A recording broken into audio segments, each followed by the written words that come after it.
Hi everyone, welcome to अड्डा 247। मेरा नाम है Bharti and I am your NEET counselling expert and biology educator as well. और आज की वीडियो बहुत ज़्यादा इंपॉर्टेंट है क्योंकि आप लोगों की नीट 2026 की काउंसलिंग बहुत जल्दी शुरू होने वाली है। अब कब शुरू होगी वो भी मैं बता देती हूँ। तो सबसे पहले आप लोगों को ये पता होना चाहिए कि आपके नीट काउंसलिंग में जो सबसे पहली काउंसलिंग शुरू होगी, यानी कि जिसके रजिस्ट्रेशंस हो गए या फिर उनका जो रिजल्ट आएगा, वो होती है एमसीसी की काउंसलिंग। ठीक है। अब ये जो एमसीसी वाली काउंसलिंग है बेटा जी, दिस पर्टिकुलर काउंसलिंग आपका लास्ट ईयर 17 ऑफ जुलाई को शुरू हुई थी और आपका जो रिजल्ट आया था वो 14 ऑफ जून को रिजल्ट आया था। ठीक है।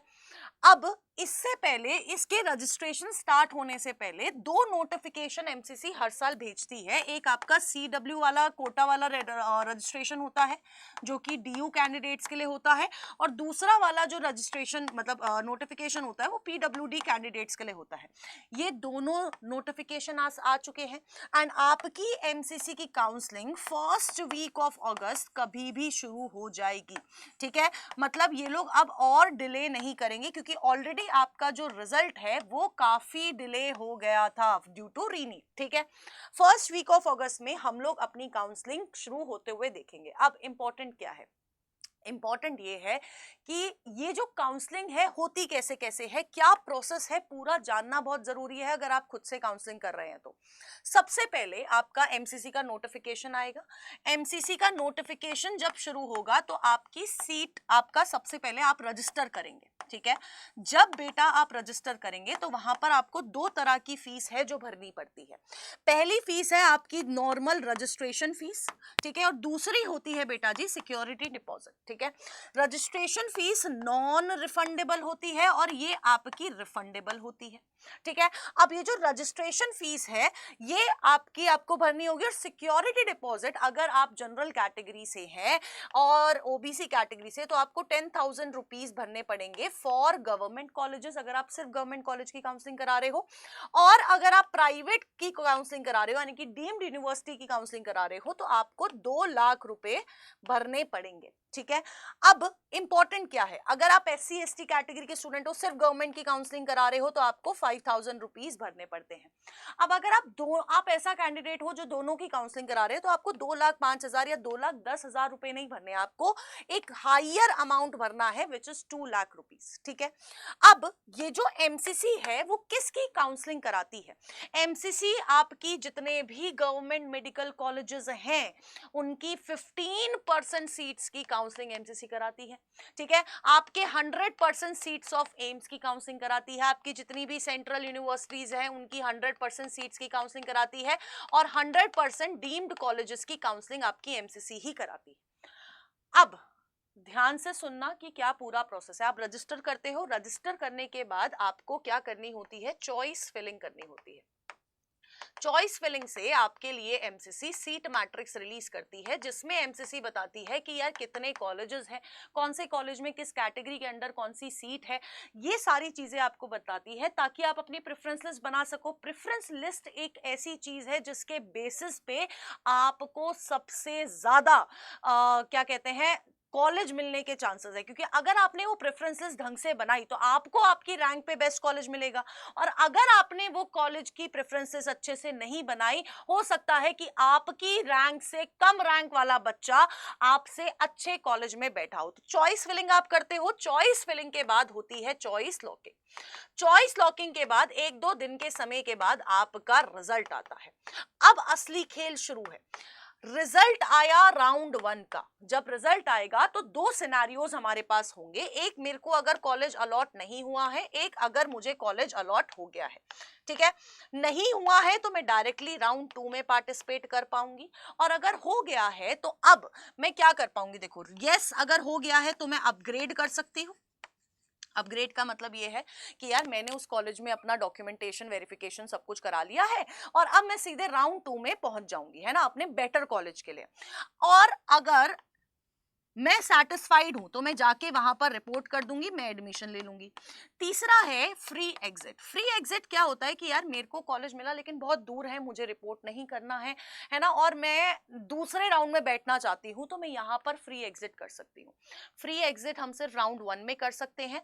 अब राउंड 1 के बाद अगर मैं फ्री एग्जिट करूंगी तो ये जो 2 लाख रुपए या 10,000 रुपए मैंने भरे होंगे वो फोरफिट हो जाएंगे, वो रद्द हो जाएंगे, आपको वापस नहीं मिलेंगे। ठीक है, अब ये सारी चीज हो गई। अब आएंगे राउंड 2 में। राउंड 2 में फ्रेश रजिस्ट्रेशन भी होते हैं, यानी कि जिस कैंडिडेट ने राउंड 1 में अप्लाई नहीं करा है वो राउंड 2 में भी अप्लाई कर सकता है। दूसरी चीज, आपको हर राउंड में चॉइस फिलिंग बार बार करनी पड़ेगी, यानी कि जैसे ही राउंड 1 खत्म होगा वैसे ही आपकी सारी चॉइसेस नल एंड वॉइड करती जाएंगी, आपको दोबारा चॉइस फिलिंग करनी पड़ेगी। चॉइस फिलिंग होगी, फिर आपका चॉइस लॉकिंग होगी, चॉइस लॉकिंग के बाद अगेन आपका राउंड 2 का रिजल्ट आएगा। जब राउंड 2 का रिजल्ट आता है तो अगेन फिर से एक केस हमारा क्या है, यस, और एक केस है नो। नो में अगर आपको कोई कॉलेज अलॉट नहीं होता है तो क्या हो गया, आप सीधे राउंड 3 में बैठ जाएंगे।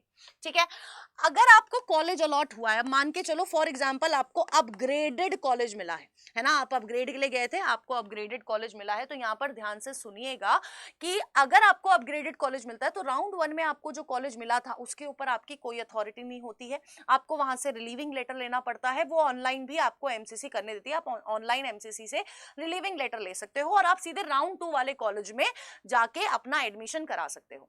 अब इंपॉर्टेंट फैक्ट वाली बात यह है कि बेटा जब मैं अपग्रेडेड कॉलेज की बात कर रही हूं, हो सकता है कि आपने चॉइस फिलिंग गलत करी और आपको पिछली बार जो कॉलेज मिला था उससे भी खराब कॉलेज आपको इस बार मिल गया, तो आप अपने पुराने वाले कॉलेज को चूज नहीं कर पाओगे। तो राउंड 2 में भी जब आप चॉइस फिलिंग करते हो तो आपको प्रेफरेंस लिस्ट की जरूरत पड़ती है, and that particular preference list will help you to get a better upgraded college.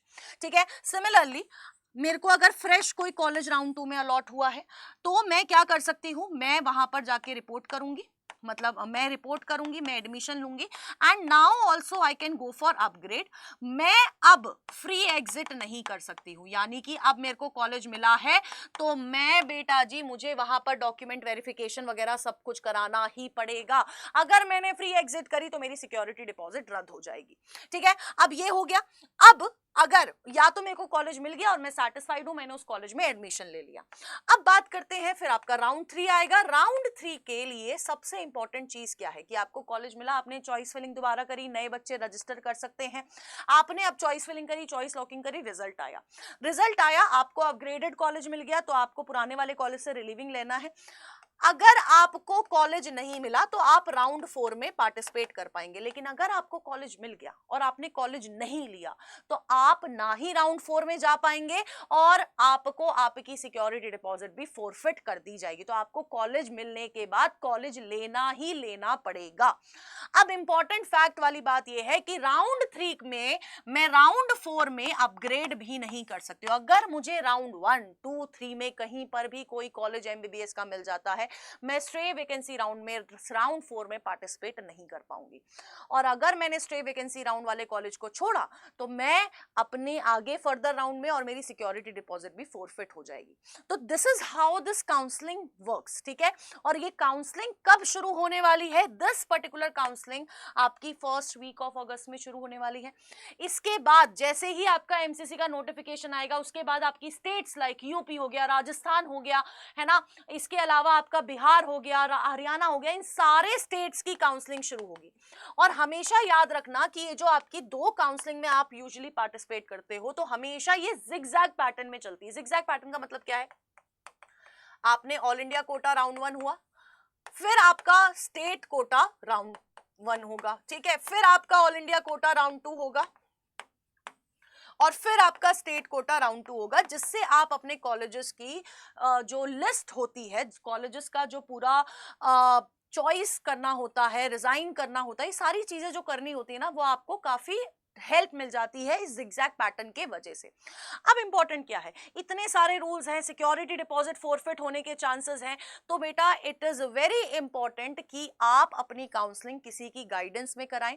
Preference list जिसके ऊपर आपका आगे का करियर ट्रेजेक्टरी डिपेंड कर रहा है, वो प्रेफरेंस लिस्ट आप बिल्कुल ऐसे बनवाएं, किसी गाइडेंस में बनवाएं कि आपको आपकी रैंक पे बेस्ट कॉलेज मिल जाएगा। लेकिन देखो सोचो, मतलब बहुत ज्यादा रिग्रेट होता है जब हमसे कम रैंक वाला बच्चा ना किसी बेटर कॉलेज में बैठा होता है, सेम कैटेगरी सेम कोटास लगा के। तो ये वाली गलती हमें नहीं करनी है। तो आप अगर खुद से काउंसलिंग करा रहे हैं, इस टेलीग्राम चैनल को फॉलो कर लीजिएगा। अगर आपको हमसे काउंसलिंग करा रहे हैं करानी है, लास्ट ईयर बेटा 10 लाख रैंक पर भी हमने बीडीएस कॉलेजेस दिलाए हैं, ठीक है, प्राइवेट दिलाए हैं, लेकिन दिलाए हैं। बच्चों को पता ही नहीं होता कि 10 लाख रैंक पे भी मुझे कॉलेज मिल सकता है, ठीक है। लास्ट ईयर 685 रैंक थी एक बच्चे की, मैंने उसको बोला था और मैंने उसकी प्रेफरेंसेस डिजाइन की, मैंने उसको बोला था राउंड 1 में उसको एम्स ऋषिकेश मिल जाएगा। लास्ट जो कट ऑफ गई थी ना राउंड 1 की, दैट वाज 685। आप जाके एमसीसी के नोटिफिकेशन में जाके देख सकते हैं पुराने साल में। तो ये एक्सपीरियंस चाहिए होता है।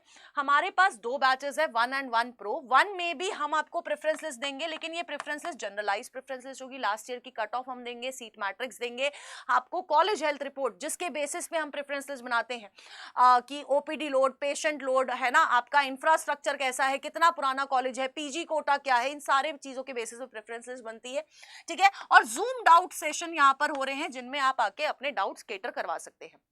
अगर आप 1 प्रो वाला बैच लेते हैं तो 1 प्रो में बेटा जी हम क्या कर रहे हैं, कस्टमाइज्ड प्रेफरेंसेस देंगे, आपके रैंक आपके कस्टमाइजेशन के हिसाब से। और यहां पर आपको 1-on-1 एक काउंसलर भी मिलेगा, जिससे आप क्या कर सकते हैं, जिससे आपको व्हाट्सएप चैट पे आप कनेक्ट कर सकते हैं, अपने डाउट्स क्लियर करवा सकते हैं, अपनी कस्टमाइज प्रेफरेंसेस बनवा सकते हैं। और ये सिर्फ हम एमबीबीएस बीडीएस की नहीं करा रहे हैं, MBBS BDS all India quota, state quota, Ayush के कोर्सेज यानी कि बीएमएस बीएचएमएस बीओएमएस बीएसएमएस, इन सारे कोर्सेज की ऑल इंडिया कोटा और स्टेट कोटा की काउंसलिंग हम लोग करा रहे हैं।